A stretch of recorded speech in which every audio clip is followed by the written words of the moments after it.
Miss McCall. I hope you're doing well today. For continuing our at-home learning and at-home reading of the Red Clover books, I didn't find a read aloud of Julian as a Mermaid that was already available on YouTube that I liked a lot. So I decided to make my own, and you're going to find in this video 2 readings of Julian as a Mermaid by Jessica Love. The first one is just a straight read through of the text and a showing of the full spreads, both pages at a time. And then the second reading is going to be more in depth. It's going to take longer, and I'm going to point out all sorts of things that I notice while I read. And that's going to be more in the style of if we were in library class together, these are the things that we would be looking at and noticing and observing as we read. So I hope you enjoy this video. And without any further ado, this is Julian is a Mermaid by Jessica Love.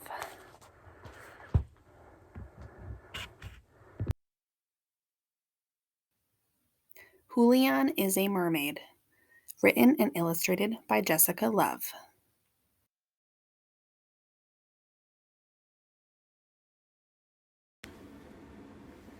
This is a boy named Julian, and this is his abuela, and those are some mermaids. Julian loves mermaids.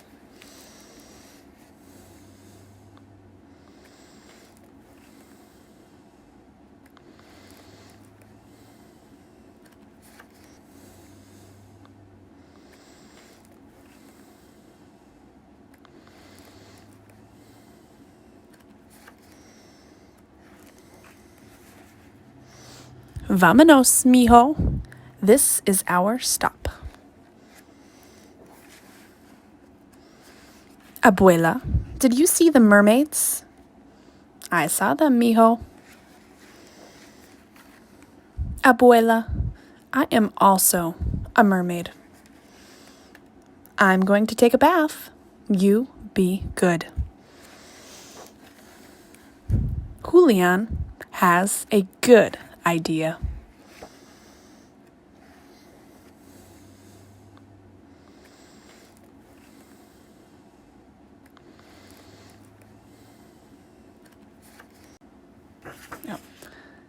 Oh! Uh-oh.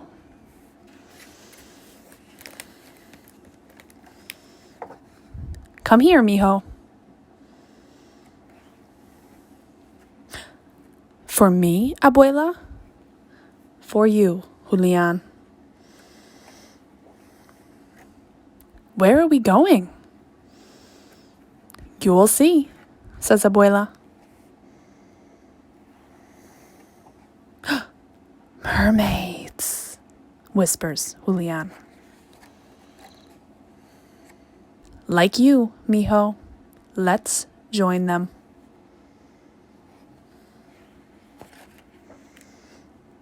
And they do.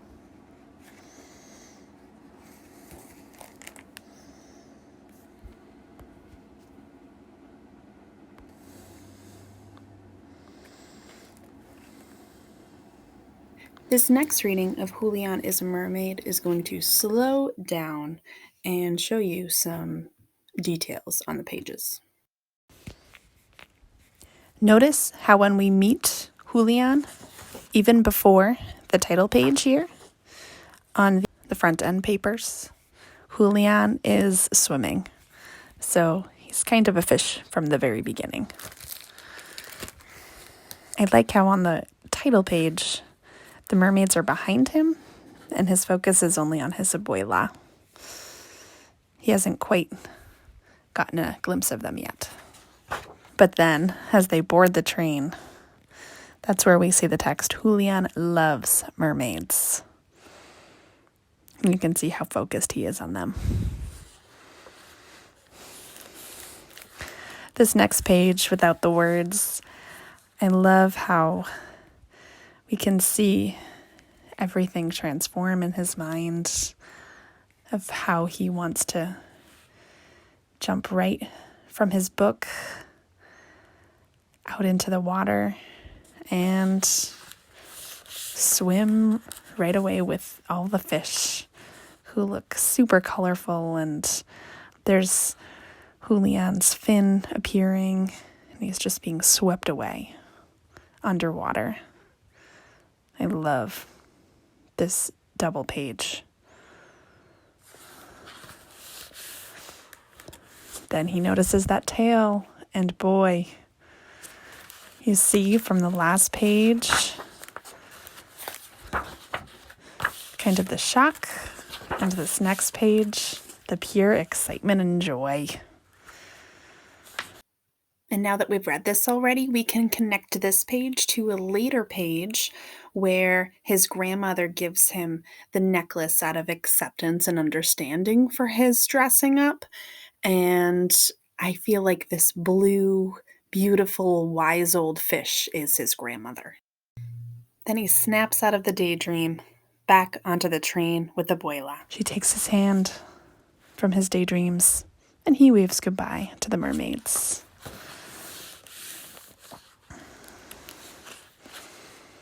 We notice the girls he walks past, who look like they're a little closer to his age, having fun outside in the water. Perhaps a connection to his underwater daydreams and the mermaids? Now inside, when Abuela goes in for her bath, is when the real fun begins. I love how we see the window curtain billowing and his hand on the vanity, kind of like he already knows he's up to something.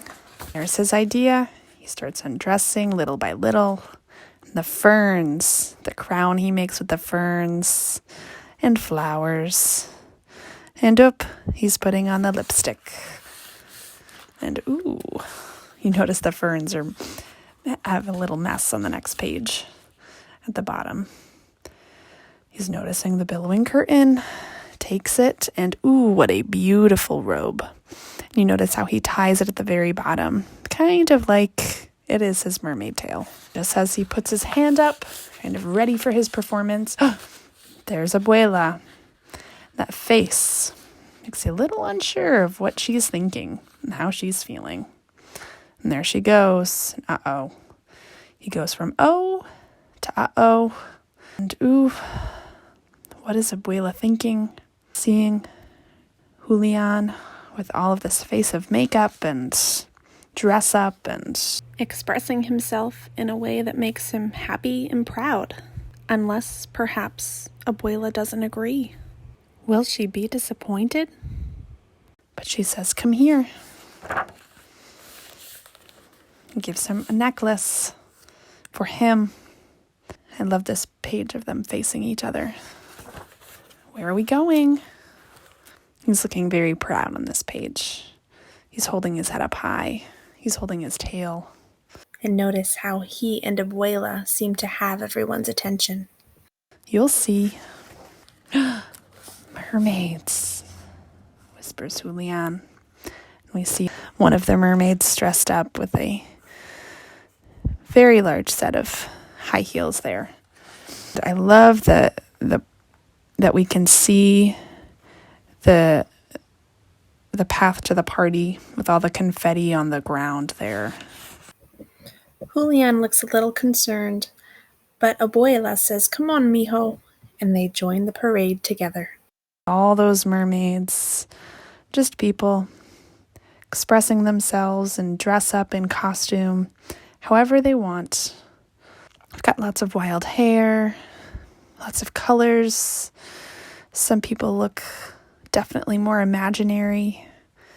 Some people look just fancy. And there, and we see, this kind of takes a full circle. We see lots of people in the parade are looking like colorful fish. Right back to where Julian started in his mermaid daydream. And there he is behind the mermaids that he saw on the train. And he looks happy as can be. End pages there. We see that Julian has transformed from the beginning, where he looks like his original self, to his imagined self with his mermaid tail, long hair, and It's looking quite happy. And that's Julian is a Mermaid by Jessica Love. I hope this book got you thinking about the power and love in accepting others for who they are.